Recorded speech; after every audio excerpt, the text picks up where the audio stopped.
Okay, let's start off with Pledge of Allegiance. Pledge allegiance to the flag of the United States of America and to the republic for which it stands, one nation, under God, indivisible, with liberty and justice for all.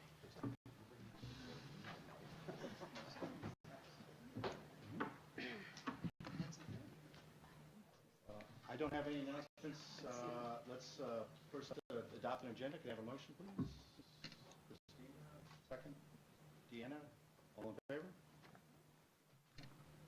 Okay, let's start off with Board of Education comments. Cameron, is there anything you wanted to make to the point? This is your first meeting with us, and it's okay. Don't say anything, but this is the opportunity if you want to provide your perspective as a student in high school as to what we're doing. So it's up to you. I'll pass. Okay. Welcome. Krista? I'm going to pass as well. Welcome to Cameron. Thank you. I'll try to be quick. Happy New Year to everyone, and welcome, Cameron. I just wanted to, in addition to welcoming everyone back, I know that our administrators and teachers are working over the break. They made it possible so that we were back to school without a hitch last week. I also wanted to say that it was pretty exciting to see the high school East Library to get a peek at what's coming. It was mostly in place. Of course, the books need to go in, and I do believe it's still on track to be open at the end of this month, but there's a buzz. People are pretty excited about what's coming. It's expanded quite a bit. This week, to that is the committees have started back. One of the committees that I'm on is the policy committee. I serve with Mr. Presley. It's overseen by Mrs. Carmen. We'll review district policy as it relates to planning, developing, and adopting the budget. We also meet tomorrow with IPAC, and that committee I'm with Mrs. Rajat. It's overseen by Dr. Wood, and we're going to shore up last month's business, and which was specific to a course review. I'm looking, yes, and also do a textbook review as well. So I just wanted the board to know about that. I know that the diversity committee also meets tomorrow, and that's pretty much it in a nutshell. Thank you. Just wishing everyone a happy new year and namely touch upon all the great things that are happening and we continue to go through this year. So otherwise, I'll pass it on. No comments. Just a couple of things. Attended a Adirondacks Area School Boards Association meeting, and Jay Warona from the State School Boards Organization, and one of the Secret Service agents that we have attending our own meetings was there, and they spoke as experts, and they were talking about school safety, and it was well worth hearing. The other thing would be that the other day we had a district facilities meeting, and we received an update on the progress being made, the design, the location, and so forth of the district signage project. And it looks like it's going to be well done, and hopefully it'll be very effective. That's it. I just wanted to say welcome to Cameron. I'm so excited you're going to be on here. I know you're going to be a tremendous addition, and we're happy that you're serving on the Educational Foundation as well. Thank you for your time and your perspective. So two things for me. I did want to mention that in executive session we reviewed the superintendent's mid-year evaluation. Overall, extremely positive message discussed, very affirmative in what we're doing. I believe we're on the right path, and I think that the process works well. There's a lot of other approaches that are mentioned with different school districts. We may talk about maybe a process review, but we think we're on path with what we have asked and what we've set up as goals with our superintendent. Second thing is, so I'm kind of jumping back into what we talked about in December. We wanted to have a forum to talk about substance abuse with parents. And what we saw with the high schools, they had a coffee talk on substance use focused on the challenges of dealing with vaping.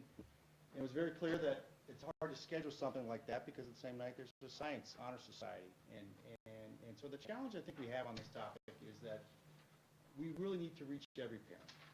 And when we hold this with a meeting, we're not going to get every parent, because a lot of times the parents have their kids doing other things.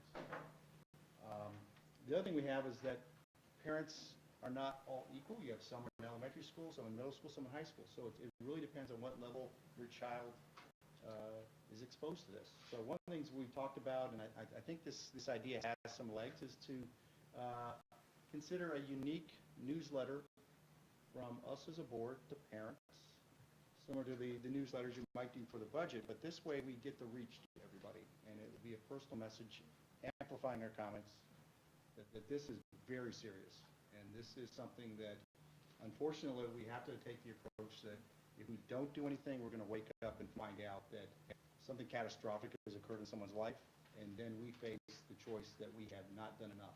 I think this is something we need to get the type of reach that would be unique that this situation requires. And so we'll continue to talk with the superintendent and the staff to see probably the best way to do it. I've been very impressed with what our principals and assistant principals have done. And I think that this presents an opportunity for them to provide their perspective, whether it be high school, middle school, or elementary. And I think it opens the doors for parents to really talk to their administrator as well as their teachers. But I think the administrators know that this is very important, and they can be a great resource to clear up specific things that the parents need to know.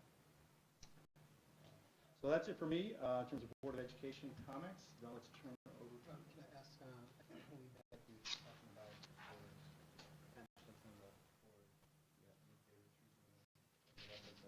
Yes, one other thing, I think for reminding you, next meeting, we will have a mid-year retreat from 6 to 7. We do 2 summer retreats. The topics that we wanted to go over really relate to something that's better suited to do that before the end of the year. As I mentioned, there are potential process things that have come about within the state of New York as far as superintendent evaluations, and I think we need to talk about it and better understand it. So that would be one of the topics that we want to bring forward. Anything else? If not, let's start with public comments, and as our student reps come forward, we have student reps here. I'll go through the standard message that this is an opportunity for the public to address the Board of Education. Are there any residents in attendance? If so, please complete the form. The board will not address specific comments, but ask for your name and address in the event follow-up is necessary. We remind residents that the public comment portion is only one item along the agenda. We therefore ask that each speaker be succinct as possible and their remarks be limited to 2 or 3 minutes. We'd also expect that residents speak in a courteous and respectful manner so as to model proper civility and decorum for our students. We will not allow disparaging, inflammatory, or accusational comments about any school personnel or students during comments. Residents may also contact the board via email at bohn.org. All questions coming to the Office of Public Information Officer are shared with the board and or superintendent as appropriate. Policy questions, concerns are typically addressed by the board president. Operational questions, concerns are typically addressed by the superintendent and or designee. So that's the standard discussion points. Go ahead, please. Good evening. So wrapping up our activities from last year, the SFA Senate just finished our candy cane sales. We have yet to total our profits. We just got back from break. So the officer team is getting back on the grind. What else? The dodgeball tournament is going to come up in March, and we just started our preparations for that. This year we'll be looking to find ways to increase attendance. And then we're also planning a coffee talk coming up next Friday. And we'll probably be discussing the new bathroom policy that High School East has recently implemented. That's all. Which Friday will that be? And what time? Next Friday, so the 18th. Okay. And I'll get the details and try to send them to you. it will be in the morning, probably starting at 7:20, ending around 7:50 at the latest. And then, yes, we would really enjoy having board members there to speak. It will be held in the satellite cafeteria of High School East, and as usual, coffee and bagels will be provided by West End Bagel. Thank you. One thing for me is we appreciate the opportunity to speak, but more importantly, we appreciate the opportunity on these coffee talks.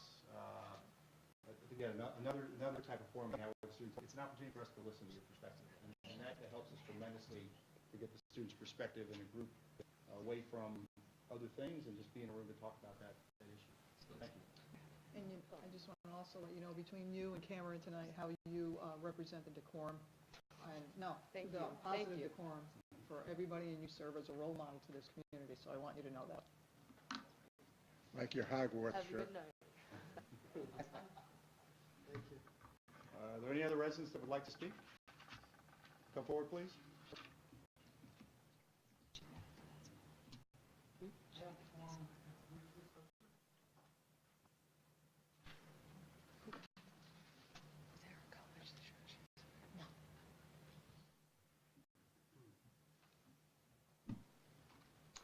I'm here to make a request for information from the school district. Good evening.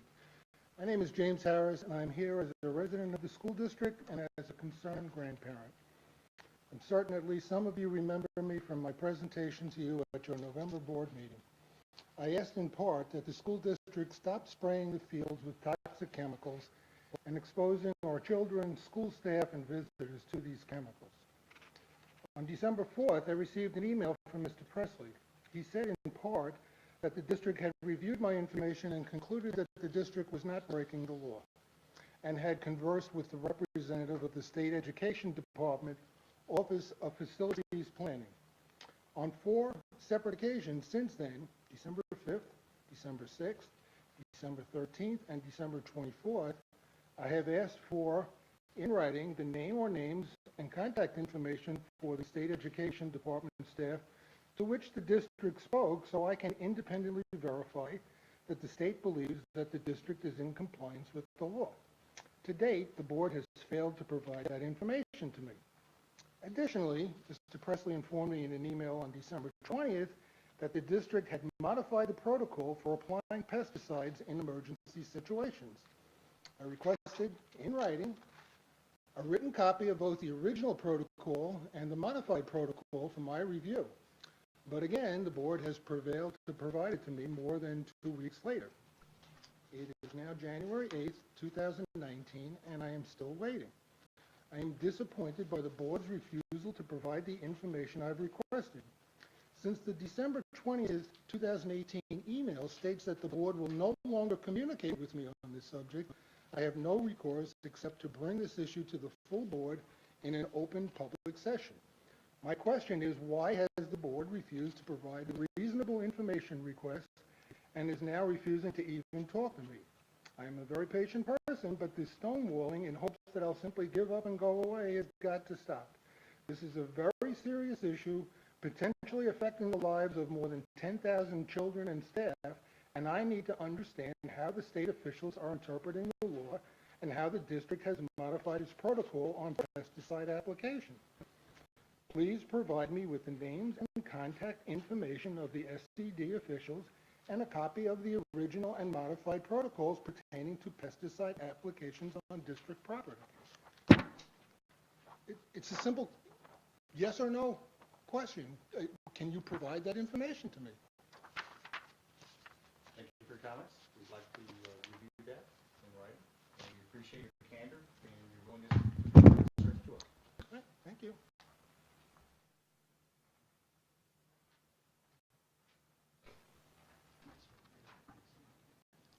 Anybody else in the public residents want to speak? Public comments? If not, we'll turn it over to the superintendent's report. Thank you very much, Mr. Presley. Again, similar to other board members, Happy New Year. It's great to be back in the fold. Myself personally, I had to take a little time to get away, subsequently the new facial hair look. That's temporary, trying to be like Mr. Gilbert there. It's getting there. With my look. So we're pretty excited to start back the year. This time of year is when we start engaging in the budget process. In the second year, we're going to talk about some legislative advocacy things to kind of frame some of the thoughts, direction as we prepare to plan for the next school year budget cycle. Just a couple points of information. We have a community conversation this coming Saturday here at Kiwanis at 9:30. We also have a Futures Committee meeting for members on the Futures Committee tomorrow at 2. And we're looking forward to bringing back some representatives from the respective municipalities, and we'll have a representative from Saratoga County Planning who will be talking about from from a regional perspective, a county perspective, in terms of what's the county doing, how that may impact us as a school system as we strategically move forward. I'm also pleased to share with the board, as a part of my larger national advocacy, I was nominated by New York State Association of School Superintendents to run for the National Superintendent Association, and now I'm one of two finalists in the running, and so pretty excited about that, and hopefully that will be successful, and not only a great opportunity for myself to try to influence education across the country, but also a great opportunity to show some wonderful things that we're doing here at Shen and wonderful things that we're doing in New York, trying to lead the charge as we move forward. So those are some things to come. You want me to go into the advocacy piece? If you will. One of the things that as we get into this time of the year is our legislative initiative, and this is just a simple one-page graphic that let me just try to make this a little bit larger here. Simple one-page graphic. So when we do our legislative visits, what people don't know, we're in the process now. Mrs. Ford is in the process of trying to identify dates to meet with our respective state legislators, and it's a great chance for us to, one, to understand their perspective on the state budget, and also, two, for us to influence their perspective on the state budget. And so we try to keep it pretty simple, recognizing that legislators are being bombarded by many different people on many different topics, and so we also try to keep it consistent with what we're about as a school district. And clearly, the big theme has always been, how do we have equity and outcomes? How do we ensure that every student within our system have the opportunity for a great education experience, but beyond opportunity, that we support their success in the system as well. So I wanted to sort of read this whole piece, but a couple of things I want to point out. Right now, the Board of Regents put out a proposal for increase in school aid of $2.1 billion. The Education Conference Board, which is made up of various state organizations such as NICET, the Superintendent's Association, all these different state organizations come together as what they call this conference board, Education Conference Board. So there's a single voice versus having 15 groups having their own little piece. They all come together, has a commonality.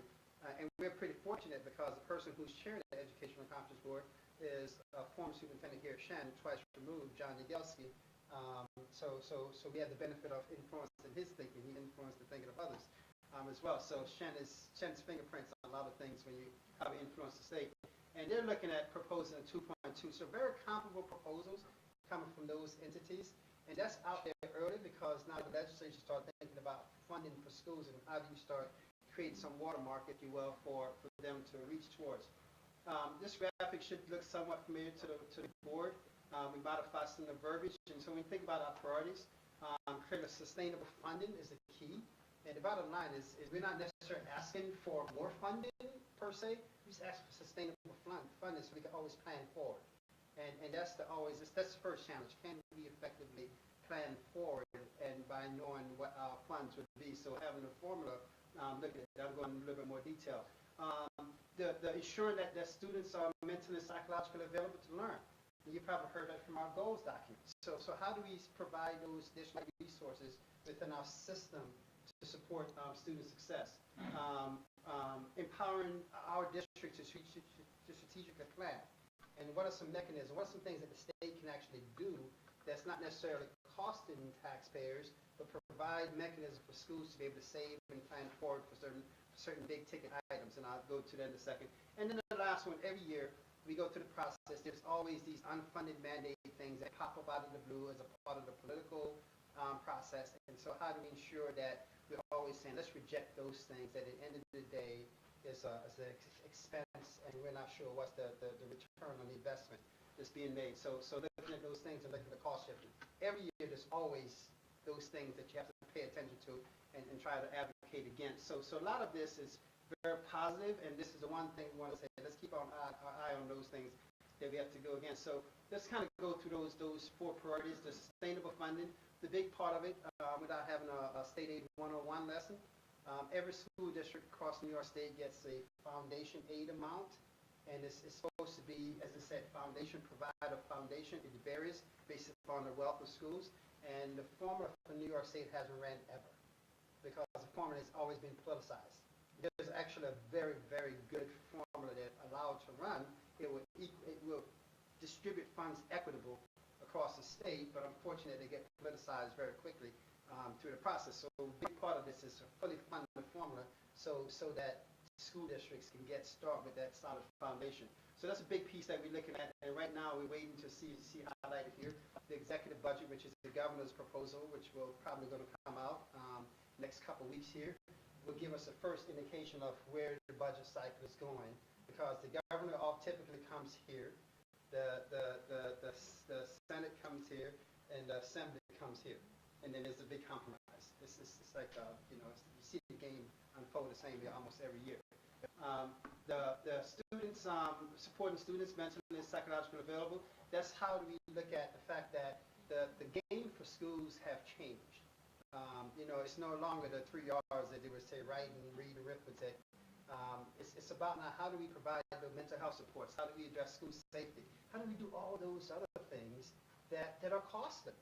And they can't be second priority or other priority. They are part of the priorities for our schools. And so how do we have those things and keep those things on the top of our list for what we support? So certainly looking at funding mechanism for that, and that comes if we have adequate funding, then we can use funding accordingly. But if you don't have that, you start making compromises. Start saying, okay, well, we'd love to add more of this, but we need this, versus, yeah, we need that, and we want to do that as well. So the mental health supports and school safety is a continued priority for us as a system. The empower piece of it, this is, as the board know, we do every year, we look at reserves. So it's no different than I would hope that a reasonable person would have savings for a rainy day and not going paycheck to paycheck. And so how do we as a system assure that we're not going quote unquote paycheck to paycheck versus we can strategically plan. We could look down the road and say, we know that there are big cost drivers every year. How do we start setting aside reserves for those things so the impact on our taxpayers isn't a dramatic impact versus a very incremental approach over time. And so this is one of those things that right now I can't understand why the legislature hasn't passed this. We have reserves for the employee retirement system, but they won't pass the similar reserve for the teacher retirement system. But big cost drivers for schools, and so this is one of those that I hope that with this year for the first time, I think somebody said since 1962 or something, Gary, that it's been a Democratic control in the state of New York, and so the Democratic Party has been holding on to this, been supportive of it. So the question is, do we have enough momentum to kind of get these reserves in place so schools can start planning? How do we plan forward a little bit more strategically? And then the last piece of it right here, I just, again, it's highlighted because every year there's always something because it's part of the chess game. I want this, so I'm going to threaten this. And so it becomes, okay, I really don't want to do this threat, but I got to put something out there as a threat because I want something else. And so there's always threats about caps on what we call expense-based aid. So in other words, things that transportation, what we spend, we get reimbursement on the following year. And so there's always this threat of capping that, and which is so unfair because you spend it under one set of law, and you're hoping that you're going to get reimbursed comparable based upon the laws that you expended under. And so there's always that threat of changing that, which then obviously create an imbalance, financial imbalance for schools. So these are some of the perennial issues always come up, and I kind of highlight them, so we'll watch again once we hear from the executive budget, the governor's proposal, we start getting hints of what he, in this case, thinks are some of the areas that he's going to use for political, I don't want to say game plan, but that's essentially what it is. So we're looking at those kind of things. And one of the things that we always have to remind people that regardless of those four things before, as a school system, we have been very responsible with the resources of this community. And the numbers prove for themselves over and over. And I always say different people have different opinions, but the facts are the facts. And so when you look at the fact of the matter from a fiscal perspective, you see here from a 3-year average tax levy, less than 1.5, and it's in our two largest towns, Clifton Park and Half Moon, it's been flat or minus for the past several years in terms of tax rate impact.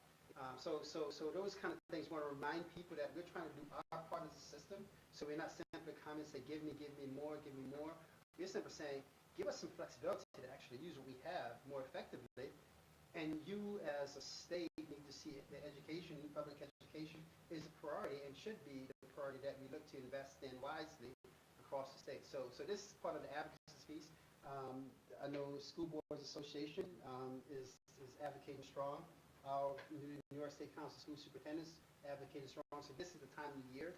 And one of the things that we collectively have been trying to do is try to have much more of a common voice versus having disparate, I want, you want, and legislators are like, okay, who should I listen to here? Because they all represent education, but you have different priorities. And so one of the things that we want to try to do, and I'm not sure if Mr.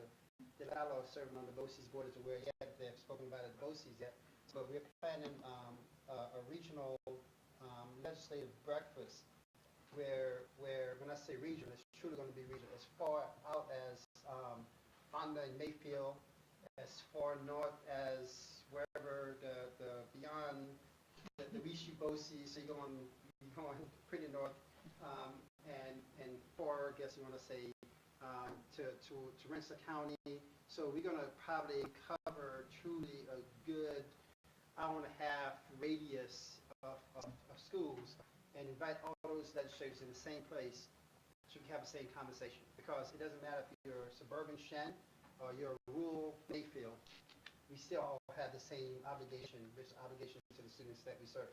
And so how do we then come in and have a common conversation with our legislative leaders so we won't get into that, we're going to pit one against the other and no one ever get anything versus we all having the same conversation. So we're pretty excited about that approach this year, and hopefully legislators will show up and be responsive to what we're trying to do. So I'll pause there in case any thoughts.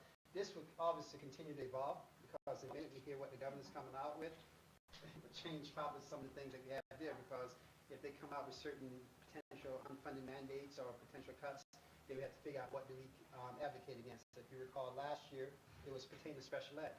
They were looking to cap certain special education costs that would have cost us hundreds of thousands of dollars as a system, and we had advocated against it strongly because we obviously couldn't cut programs, and we didn't want to absorb the additional costs, or couldn't absorb additional costs without cutting programs or without the capacity to add some additional programs. So we're always trying to see the balance between those things through this process. So thoughts, concerns, questions that the board may have? My only concern would be that, you know, we're talking about the total amount of money that's available. Sometimes it isn't so much the amount of money available as how it's allocated. We've seen the governor will oftentimes take a large lump of the entire amount and allocate it to his pet projects or make them based on some kind of a competitive grant or whatever, and consequently, while the total amount of money looks like it's impressive and close to what our goal was, when it comes right down to it, the foundation aid hasn't really changed that much. So I think we really got to emphasize that that's what we want as well as the money. I like the fact that you're going with a regional breakfast. I think it was 2 or 3, maybe 4 years ago, there was a rather large gathering at Columbia High School. It was so big that they filled the gym, and then there was overflow into the gym. Excuse me, it filled the auditorium and overflow into the gym where they had to have TV monitors and so forth. And I thought that was very good. Larry Spring spoke very effectively. Rick Timms spoke very effectively, and I think that that's the sort of thing that we really need to do. So I'm excited about that. I think we can probably expect our legislators to be receptive and supportive on most of what we're seeking. Unfortunately, it seems that the governor, which we'll have to live with now for several more years, is probably the biggest obstacle. When it came to not one of the specific goals here, but BOCES, they were looking for an adjustment in the basis of the cap that's placed on superintendent's salary as a BOCES superintendent, and it's based on a salary that goes way back. It's tied to the commissioner's salary. Now, the commissioner, I believe, probably as a result of that, committee is going to be the jump, but that isn't going to translate into an increase for what we can pay the district superintendents because it's based on a previous year's salary. And the problem is that it's gotten to the point, and it's been that way for a number of years, that the salaries downstate that the superintendents are receiving are far superior to what can be offered to district superintendents. This is supposed to be an educational leader. This is supposed to be a person who's the liaison with the state education department. This is a person who is supposed to interpret the regulations and laws to the various district superintendents if they feel a need to have that explanation. And yet we've gotten to the point where we can't offer a competitive salary. There are something like 4 district superintendent positions are open right now that they're having a hard time filling. You don't want a warm body there. You want a highly qualified individual who has the respect of their peers and so forth. And so that's the kind of thing that's a problem. The other thing, again, was how they treated capital expenditures at the BOCES level. When we spend money for capital good, we can calculate our tax rate, and it's any debt service for this is outside of that cap. But when BOCES does that, it cannot be treated the same way for the individual districts. Consequently, the districts have to pay whatever they would pay their share of the capital cost for BOCES, and it has to come within their districts, their regular operating budget. They're very reticent to do that because we have enough difficulty, operating within the 2% tax or the cap anyway. I'm saying just generally 2%. We know it's not always 2%. But that poses a problem. So we need to have more flexibility by virtue of allowing people to do this. Last year, which he vetoed, it looked like we had gained some ground there. But the reality is that effectively we did not. That is, it says, okay, you can put this capital goods outside of the budget when you pass it on to your districts. But it has to be passed by all constituent districts by 60% of their voters. Doesn't work. They have to pay for the cost of it. They have to decide that each one of them is going to do it. It just doesn't work. It was a Pyrrhic victory, and it didn't go through. And I'm sorry to sidetrack us on one issue, but I'm trying to basically make a point that the political realities are such that we have to work on the things that we can address and do so very effectively, and not dilute our efforts and just hitting our heads against the wall. Great point. Great point. So hopefully, if not by the end of this week, middle of next week, Mrs. Ford will start sending out some dates for us to do our legislative walk. That can be in March? We're going to try to go. We're going to try to see if we can do something in February. Okay. And a lot of it's kind of like when I'll be in session, and the earlier the better, because you start getting to March, you start hearing the, well, it's kind of too late now. So you start hearing that song and dance, so we're trying to influence it. So even this correspondence, once we get the executive budget, we'll modify and we'll start sending written correspondence out to all our folks. Hey, the governor's budget just came out. Here's some thoughts we have. Here's some concerns we have. Here's some things that we'd like you to take into consideration, and we are going to plan to come and see you. So we try to hit them in different ways, so there's no excuse that they didn't hear from school districts. Because I think in the past, some of our legislators have used that, well, we didn't hear anything from the schools, and so we didn't know what to do. Well, that's not going to be an excuse from Shen anyway. So looking forward to that. Thank you. Let's move on to policies and procedures. First reading, please.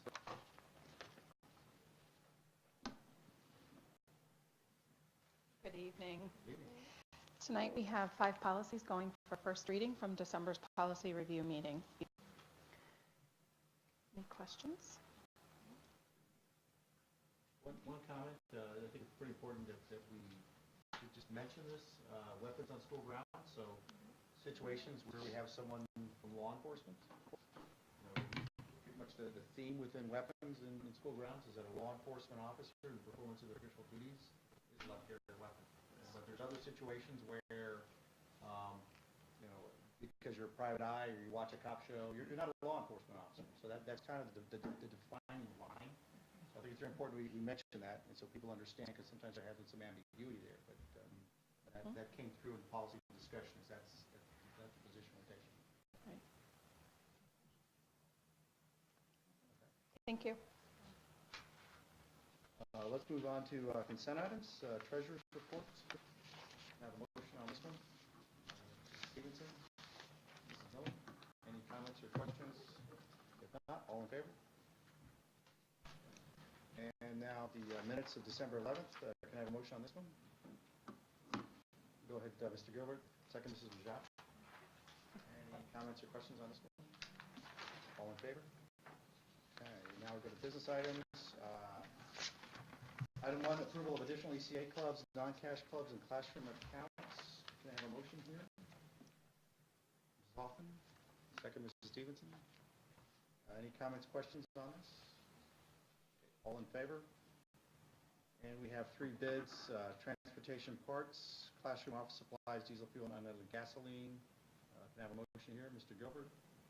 Second, Mrs. Miller. Comments, questions? All in favor? A budget reappropriation, tax cert reserve. A motion on this one? Mr. Rajat. Second, Mr. Delalo. Any comments or questions? All in favor? Okay. Change orders, we have 4 of them. Flex Electric, Hoosick Valley. Can I have a motion on this one? Mr. Delalo. Second, Mrs. Stevenson. Any comments or questions? I did have a comment on this one. The PA system, it looked like with the work that was done, it was done right after it was put into service, I guess is the best way to describe it. Is there any warranty? Because it looked like it was repairs and replacing things that were failing.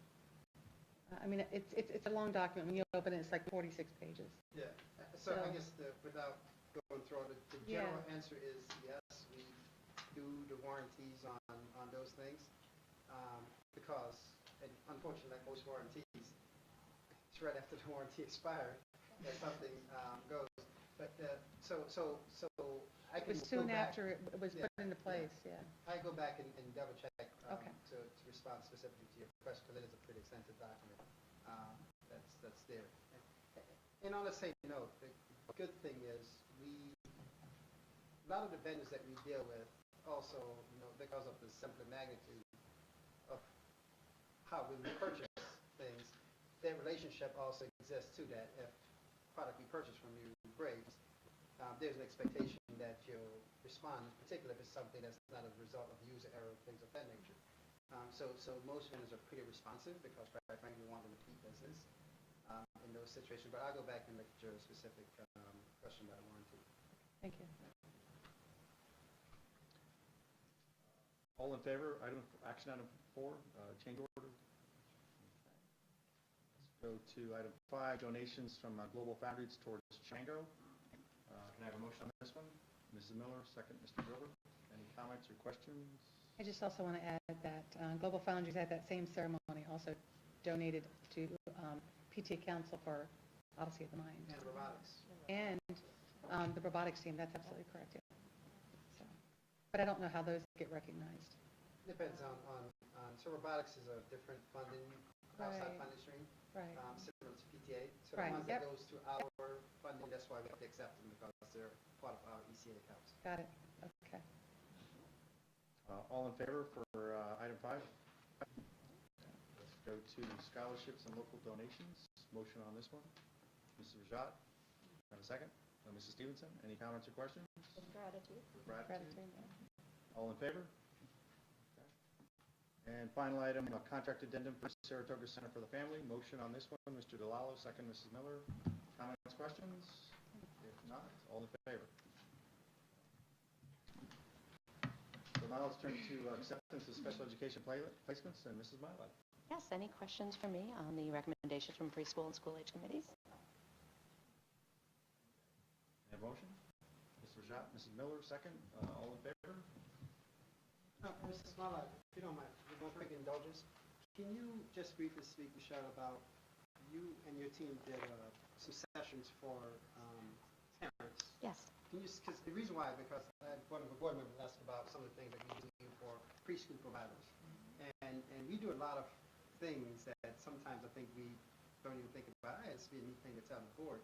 But that's prompted me because of an upcoming session we have for preschool providers at the end of the month, where we invite those providers to come in to talk about here's the expectation when kids are in kindergarten, first grade, and Shen.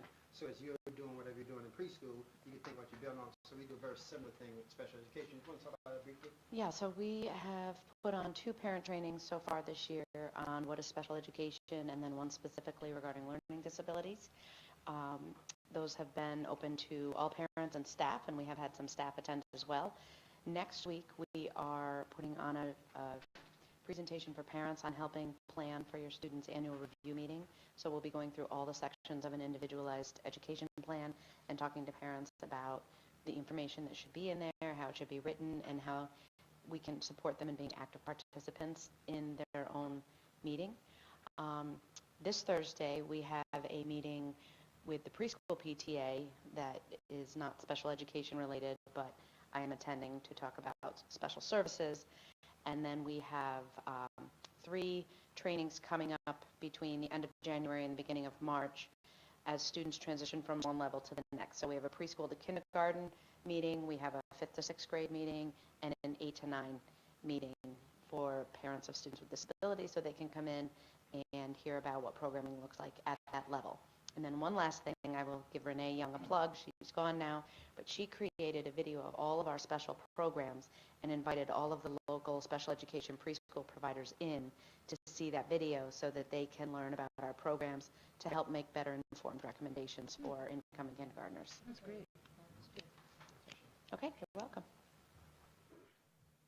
Did you already vote on that? I think so. Yeah. Okay, so, Yeah, he brought that in. yep, okay, Yep. thank you. And let's go to personnel approving of staffing recommendations. Good evening. In the audience tonight, we have 2 new hires to be recommended. One is Gabrielle Kohler. She's going to be, stand up, Gabrielle, please, special education at the high school, and she'll be starting in early February. And Armin Spolstra. And Armin is going to be the academic administrator at the elementary school for special education. She'll be joining us in early February as well. Awesome. Can I have a motion to accept the staffing recommendations? Mrs. Hoffman first, Mrs. Miller second. Any other comments, questions? If not, all in favor? Thank you. And let's go to policies for second reading. Mrs. Carmen. So we have 3 policies going for second reading for approval tonight. Any questions regarding those? Can I have a motion? Mrs. Hoffman, Mrs. Miller second. Any further comments? If not, all in favor? Thank you. So we're done with our action items. Public comments. Are there any other further comments from members of the public? If not, I would like to comment on the first comment from the resident, actually only comment, Mr. Harris. Thank you very much for taking the time to convey your thoughts here. Much more amenable language that we really appreciate. And in that vein, we'll definitely review this. I'll circle back with board members and further decide how we can resume conversations on this topic. So thank you very much. Let's go to final adjournment. Any other you've already done that? Okay, can I have a motion to adjourn? Mr. Gilbert first, Mrs. Hoffman second. All in favor? Okay, thank you very much.